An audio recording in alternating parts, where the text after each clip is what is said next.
What has the number of followers, the number of likes, the number of dislikes, the number of retweets, the number of subscribers, any of those numbers, any of those metrics, what have they got to do with the argument? Deepak Chopra, for example, a man who trots out an endless stream of pseudoscientific quantum woo bollocks, has nearly 3 million followers. So what? Those people follow him because he tells them what they want to hear. Why even mention the number of followers you have? What difference does it make? Nothing. No one says that the number of tweets, followers, etc., has anything to do with anything.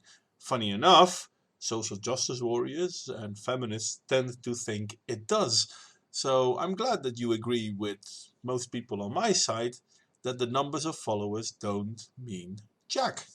Thank you. Yes! Why is it that you go on and fucking on about safe spaces and trigger warnings and delicate little flowers, but continue to hide behind your cartoon avatars and your childish pseudonyms? And whenever anyone calls you out on your sexist, racist, homophobic, bigoted rhetoric, you become the argument of your own scorn and are hashtag triggered, as they say. Yeah, the thing is, you being a lying, manipulative bastard doesn't really mean anything, because people won't get you fired over that. But people who have criticized feminism, people who have criticized Black Lives Matter, people who have criticized social justice warrior bullshit, have been attacked or lost their jobs because of it. So that's why a lot of people on my end of the shtick are now staying anonymous. It's not so much that we don't think we can argue with people, it's that when we do, we run the risk of losing our livelihood. Funny enough, you don't. No one is trying to get you fired because of the bullshit you're saying. But as soon as I argue your bullshit, people are trying to get me fired. And if you say, well, that's very exaggerated, then I only need to point to you at Tim Hunt. I mean, he is someone who achieved way more than I will ever in my life. And he lost his job because a feminist spread a lie about him, and basically having a Nobel Prize didn't mean jack for him. And you know what? There are more examples like that. So if you don't understand it, then you're an idiot.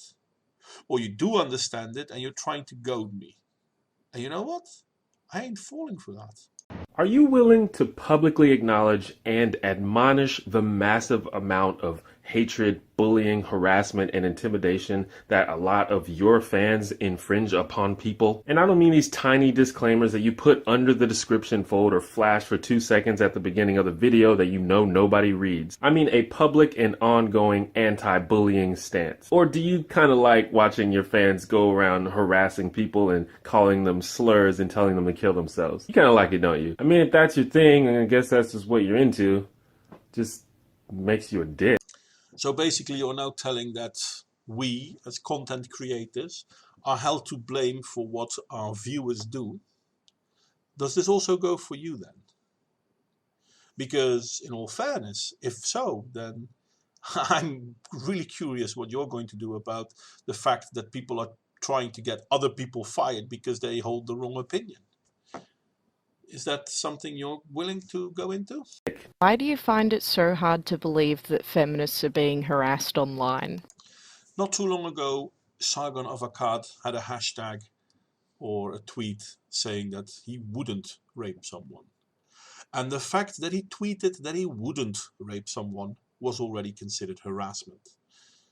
Do you know the story of the boy that cried wolf too often? Do you understand the key importance of reproducibility and repeatability in scientific research?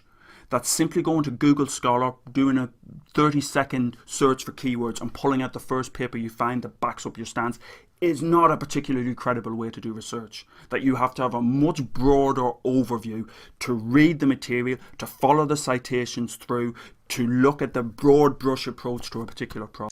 Yes, I do understand how to do research, do you? And by the way, did you realize that most of the gender studies researches that have been done do not fall under the category of true research, for the simple reason that they have a premise and then they find facts to support that premise. So basically, they're not trying to find out whether something is true. They're trying to find ways to prove what they think is true by ignoring other facts. I think it's called a bias. I think so. What do you think? You do realise that you're as much of a social justice warrior as those you critique.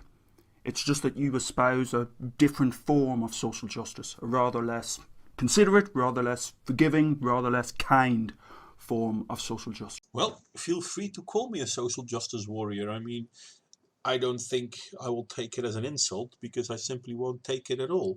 But yeah, feel free to call me that. It's kind of funny though that you consider my stance less positive, less friendly, less inclusive towards people, where it is not me saying that certain groups of people are bad. It is you saying that. And then me responding to that.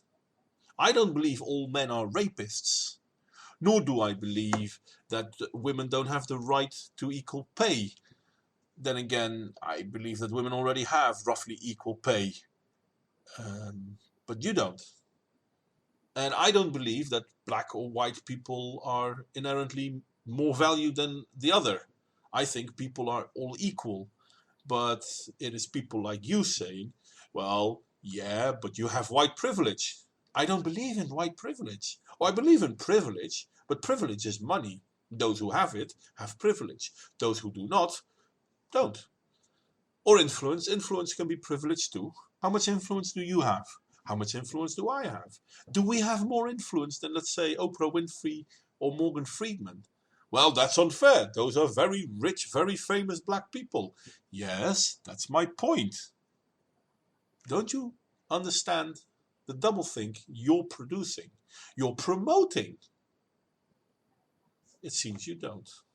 If you identify as an egalitarian, then I'm interested in your take on the usefulness of the concept of the original position as laid out by John Rawls in his theory of justice.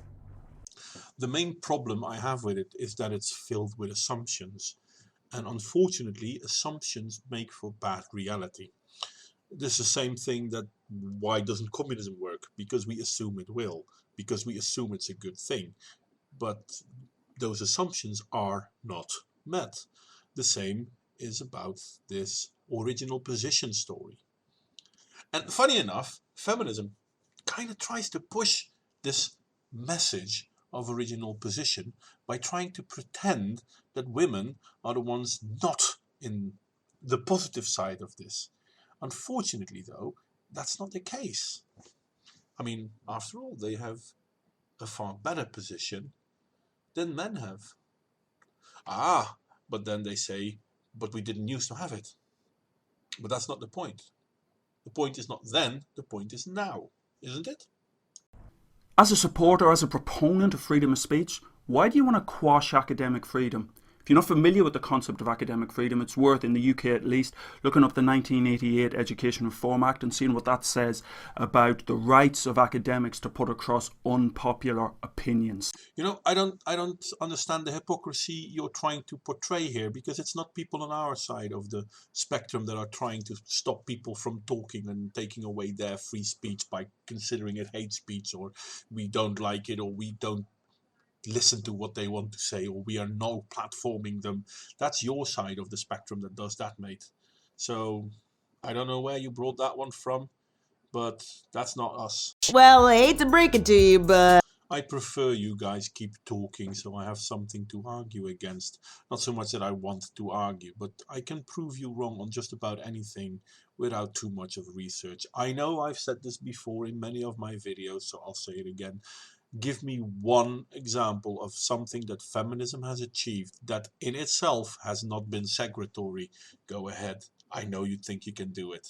I'm Why not are sure you if so obsessed is with the Anita right Sarkeesian? word. Maybe it is. I'll leave that up to you. But I have a problem with anyone who is as totalitarian as she is. Don't believe me? Just listen and believe.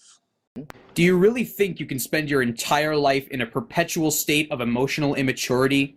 Do you actually imagine that you will be able to perpetuate your adolescence for your entire existence? Wait, Wait, didn't somebody else ask this one? Wait, I gotta...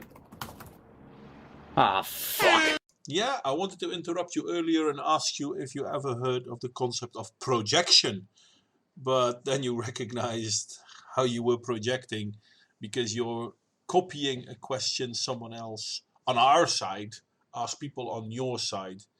You do realize that continuously pushing for false truths, for victim narrative, for safe spaces makes you more of a child than you ever thought you'd be. Maybe that's why people do it, because there is some sort of beauty in being innocent, and this is something people want to hold on to, I guess. But at the same time, the only way to go from childhood to maturity is to deal with things you don't like. Now, I'm dealing with them. I'm responding to you guys. I'm arguing with you guys. And a lot of you guys don't really deal with it because you just either ignore us or try to get us fired or try to ridicule us. Is there anything I said that factually isn't right? Then yeah, by all means, take me up on it and I will listen to it. But then that's the difference between people on our side of the spectrum towards people on your side of the spectrum. Listen and believe, remember? Okay, so now that I've done all these questions and I broke it up in 4 small movies, small videos, whatever you want to call it, I do hope you enjoyed it. Criticism, as always, is more than welcome, so let me know what you think. And I've given out a few challenges back, but I don't think they'll answer them. And I've given a few invitations out, but I don't think they will answer them. But who knows, right?